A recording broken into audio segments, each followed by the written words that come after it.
Hi, this is Stacey Hyde, and we're back for another episode of Better Financial Health in 15 Minutes or Less.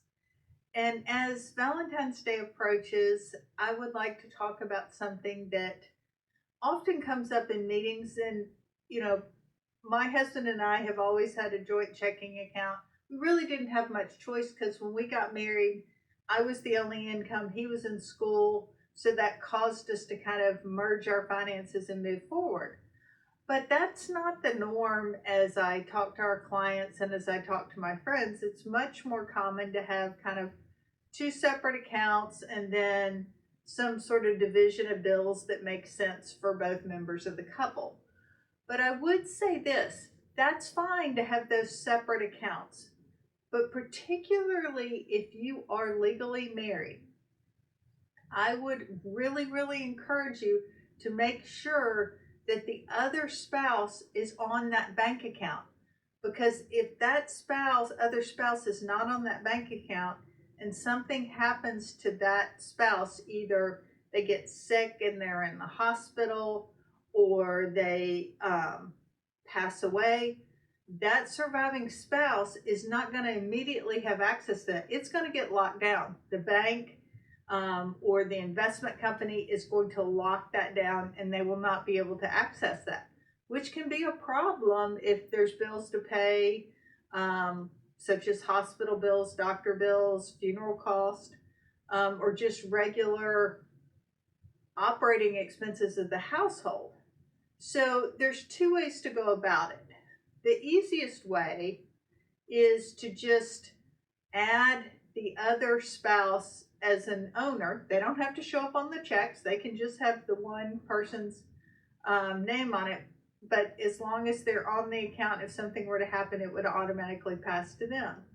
The other option, and it's a little bit slower, it's not quite as seamless, and it only works if they've passed away, is you do a TOD or transfer on death so that the surviving spouse or the surviving partner just has to show up with the death certificate and then they get access. Where that falls apart is if someone has had a stroke or some other health event and can no longer manage their own affairs.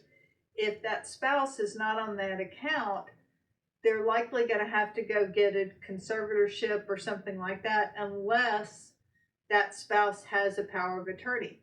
Even then, some banks can be awful about it. I had a dear friend whose husband had a pretty severe health issues, still suffering from them, and she had to take over his account stuff. The problem that she had was the bank, they had some fraud on his account because he was in a rehab hospital and they stole his identity, which is awful. But she was trying to get a new account set up and they wouldn't do it because he couldn't sign. She's like, I have power of attorney. And they said, well, he has to come in. She's like, what part of he's in a rehab hospital do you not understand? So she wound up opening an online account for him, a joint account, and everything was fine. But she still had to go through that, and it was a much bigger pain than if she'd been on the account to begin with, because then she could have just taken it, signed it, taken it to him, gotten him to sign it, and brought it back. But since it was just in his name, it made it much more complicated. So there's things like that I think people need to pay attention to. And also, once people are retired, the sources of income that are going to come in, because a lot of times when people go throughout their working career, one spouse usually earns more than the other, so they're paying more bills, and then you have this other spouse that's taking care of some of this. And once the incomes stop and they're dealing with retirement, hopefully, their mortgage is paid off, they may have a car payment or some stuff like that, but it's more about joint expenses and joint lives. And so it makes more sense to maybe consolidate accounts, or at least make sure everybody's on everybody's accounts so that the cash flow makes sense as they go throughout retirement. So just some kind of things to think about from a Valentine standpoint of, love and money. Those are the two things people fight about most. Actually, the number one thing is money. So it can really help. And then one little quick tip I want to offer is, if as you're going through this and you're looking at it and you look and see, man, I can't believe we spent so much on X, whatever X is, whether it's eating out, that seems to be a big problem for a lot of folks, or maybe it's stopping at a convenience store to buy energy drinks, whatever it is.